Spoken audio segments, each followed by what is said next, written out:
crier.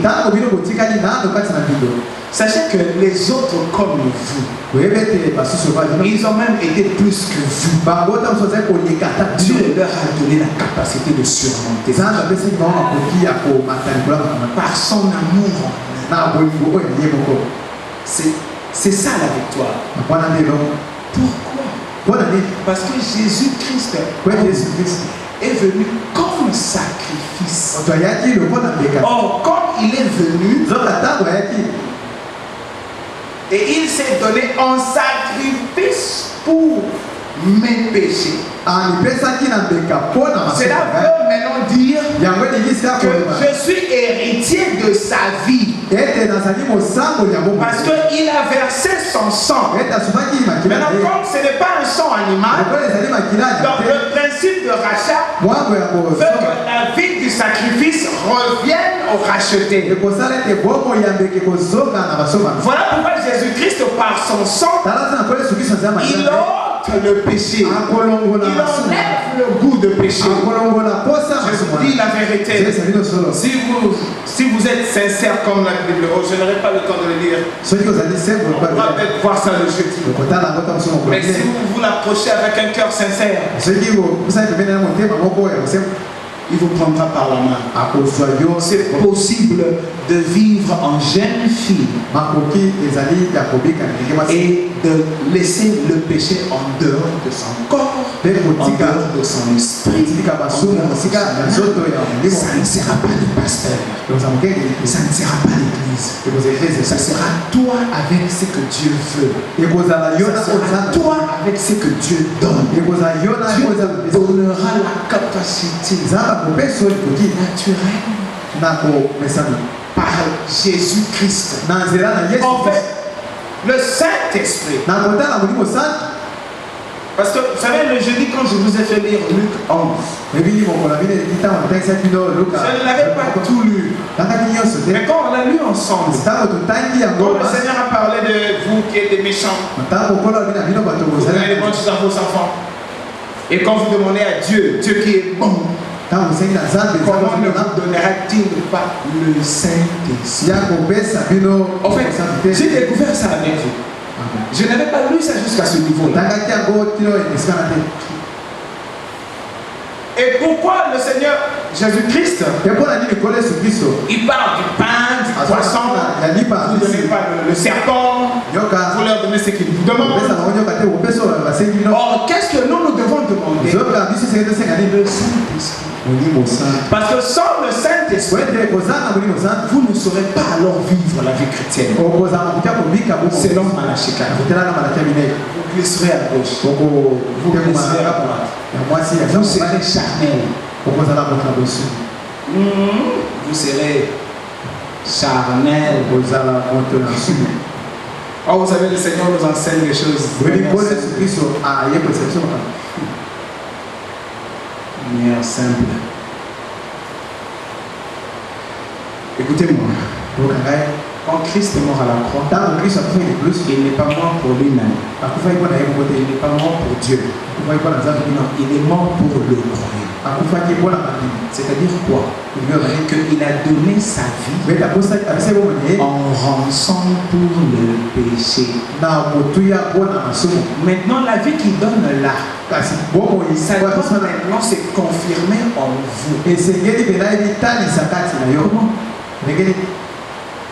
Quand il verse son sang, il libère l'esprit. L'esprit était dans le sang. Parce que le prophète dit ici en amont, quand Marie va concevoir, il dit que Dieu a créé de mon côté. Il a créé tout.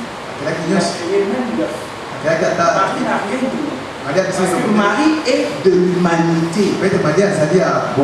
Oubliez un peu le cas. Vous qui êtes des catholiques, oubliez ça. Marie n'a rien fait. Non, Marie a été engendrée dans le péché comme tout le monde. Marie dépendait aussi du salut de la croix comme tout le monde. Amen. Alors, c'est pourquoi la Bible parle de la sémence de la femme. Parce que exactement, la femme n'a pas la sémence. La sémence vient du mal. Alors, comme Marie n'était pas la femme de Dieu. Non.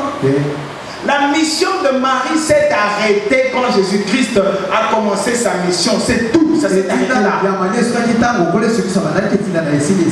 Marie l'a porté. Marie l'a laissé. Elle l'a aidé à grandir. Mais quand il a commencé sa mission, c'était fini. Parce que naturellement, il n'était pas son enfant. Parce que quand l'homme et la femme s'unissent, la femme donne du sien autant que l'homme. Jésus n'avait rien de Marie. Parce qu'il faut une relation charnelle pour que l'élément qui vient de la femme rencontre l'élément de l'homme. Or, Dieu n'était pas venu chercher une femme. Non. Marie n'était pas entrée dans un état de femme dans une relation charnelle. Non. Le prophète dit Dieu a créé. Et par le Saint-Esprit, il a posé et la sémence et l'œuf. Quand vous allez voir, non, sa tête, c'est la tête de sa mère. Le nez, c'est le nez de son grand-père paternel. C'est parce qu'il y a un peu de la femme, il y a un peu de l'homme. Mais Jésus n'avait rien. Voilà pourquoi il l'a traité de femme. Dans la Bible, il ne l'a jamais exprimé en maman ou en mère. Et s'il vous plaît, ce n'est pas un hasard. Il appelait femme. C'était femme. En principe, c'est impoli. C'est impoli. C'est bon, oui, maman. Oui, il a fait à peine 30 ans. Non, c'est une femme. Qu'a-t-il? Même à la croix, femme, voici ta mère. Femme. Parce qu'il n'y avait rien. Parce qu'il ne fallait pas que Marie qui est de l'humanité, Marie qui est aussi dans le péché comme tout le monde. Bon, le péché, vous savez ce que c'est, non? Il ne fallait pas qu'ils viennent participer au rachat, non. Le rachat est divin et divin seul. Mais il fallait qu'une femme joue le rôle de l'incubateur. Il n'y avait rien de mal. Sinon alors le salut serait une partie de Dieu et une partie de l'humanité par Marie. Non. Donc Dieu a créé le sang là. Et le prophète dit, il s'est diminué là. Et il est entré dans cette petite vie Zoé. Il est entré là par le sang. Et il est sorti à la croix. Le prophète dit quand le sang de Jésus-Christ tombait, ça libérait l'esprit. C'est-à-dire que ça nettoyait l'homme, ça enlevait la malédiction, afin que finalement ce qui n'existait pas avant commence à exister. C'est-à-dire le Saint-Esprit que Dieu avait ôté à l'Éden puisse finalement retourner dans l'homme. C'est pourquoi quand il est monté 10 jours après, le Saint-Esprit qui n'est rien d'autre que Jésus-Christ lui-même. Parce que Jésus était Christ. Christ, c'est l'onction. Christ, c'est loin. Et loin, c'est l'esprit. C'est pourquoi il a dit, je ne vous laisserai pas orphelin, je serai avec vous, et même en vous. C'est le Saint-Esprit. C'est-à-dire la vie du sacrifice, la vie de Jésus maintenant revient sceller le croyant. Ça veut dire que vous êtes impacté de la vie de votre sacrifice. Maintenant, ce sacrifice-là ne vient pas tour à tour. Vous avez pris un bout, Cette année, vous retournez. Vous tournerez encore. C'est votre argent qui compte. Vous tournez encore. Cette fois-ci, quand Jésus-Christ, le Saint-Esprit vient, il y a une opération qui se fait là. Et Dieu dit de cœur de pierre que nous sortons. Il va d'abord les enlever. Il nous donne un cœur de chair. C'est-à-dire, il nous rend susceptibles à l'aborder. Amen. C'est sa politique. Il va vraiment venir en toi. Il va s'apaisantir comme à l'époque de Marie par le Saint-Esprit. Parce que c'est une naissance. C'est une récréation. Il viendra enlever. Non pas qu'il prend votre cœur. Il vous donne l'attitude par une communication de l'esprit. Vous ne pouvez pas rencontrer Jésus-Christ et vous gardez la même teneur de colère. Non. Vous devez changer. C'est une influence qui va vous frapper au fond. Les choses que, comme le prophète dit, il était boxeur. C'était pas un géant. Il avait un courtage. Il dit donc quelqu'un de chercher une noise. S'il fallait qu'il prenne un escabeau, parce que vous êtes élancé. Alors William Branham prenait un escabeau. Il se met sur l'escabeau pour qu'il ait ta taille et se bagarrer avec toi. C'est comme ça qu'il faisait. Mais il dit quand il a cru au Seigneur, il dit qu'on ait insulté sa mère, ou qu'on ait comment lui il chantait son petit conte. Il dit qu'est-ce qui se passe? Quelque chose est arrivé. Ça doit arriver. Mais vous, du monde à Jésus, rien n'a changé. Ça ne peut pas. C'est-à-dire que si quelque chose n'est pas arrivé dans ce sens-là, vous avez l'obligation de le réclamer. Donc c'est vraiment possible. C'est possible de vivre dans le Seigneur pleinement. C'est possible qu'on vous amène un document pour falsifier. C'est possible par la nature de votre sacrifice que vous refusiez la copine. C'est possible que quand il faut mentir pour accéder ou posséder, vous vous contenterez de rester bredouille pour que vous restiez honnête. Parce que Dieu ne peut pas. Je vous dis, la religion de la tolérance existe. Mais Malachie est venu pour faire la différence. Et ce n'est pas compliqué. Non. En fait, c'est la vie de Christ que nous vivons. Amen. C'est la vie de Jésus-Christ. Pourquoi on dit ce n'est plus moi qui vis? C'est Christ qui vit. Il vient vivre sa sainteté. Et il vient manifester sa puissance. Il ne sera pas condamné. Amen. Donc ici, il est dit, car il est impossible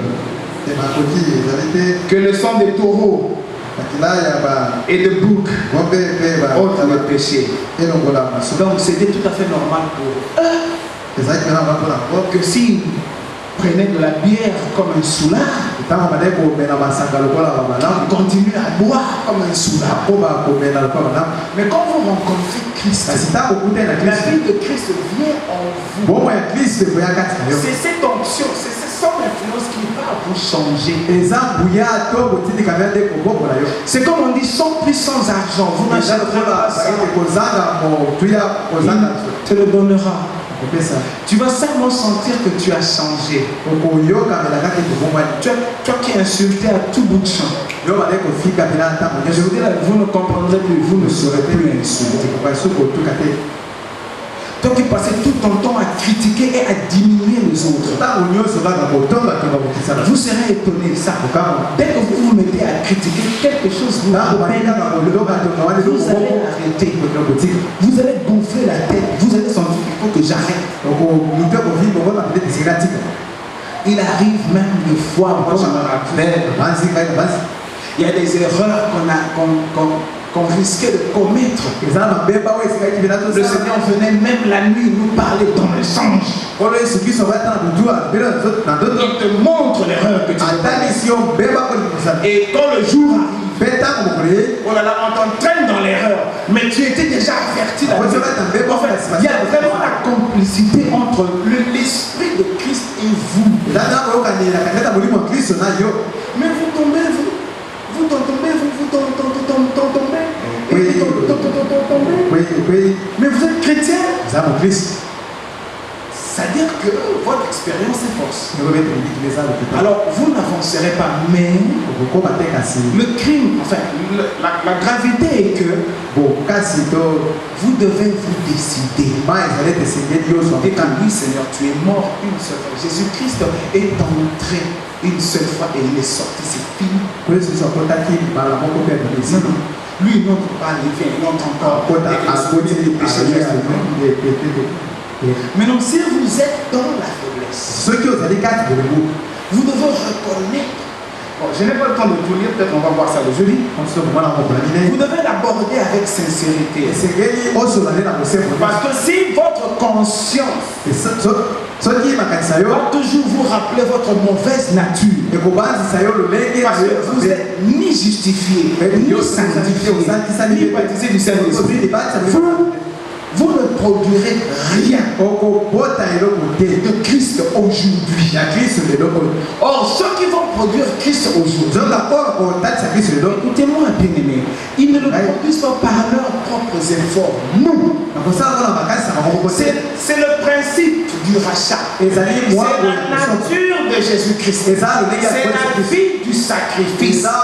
C'est le Saint-Esprit qui va venir en vous. Et c'est lui qui va vous convaincre de la justification, de la sanctification, jusqu'à être coiffé du Saint-Esprit pour être un vrai témoin.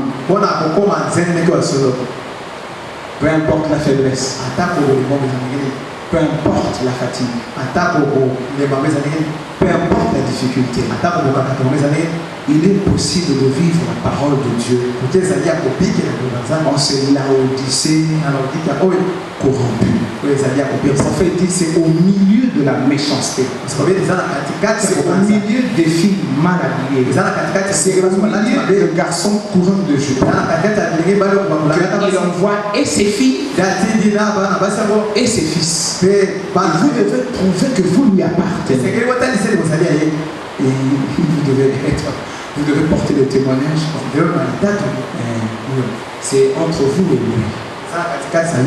C'est facile en fait. C'est seulement reconnaître qu'on ne sait pas faire quoi que ce soit. Parce que sinon vous ne serez pas béni. Votre bénédiction est liée à votre comportement selon votre transformation. Votre bénédiction est liée à la manière dont vous vous comportez par rapport à votre transformation. Le prophète dit vous n'irez pas acheter ça avec $25 et vous irez avec un peu pour acheter un peu de patience. Avec $50, vous allez acheter un peu de piété.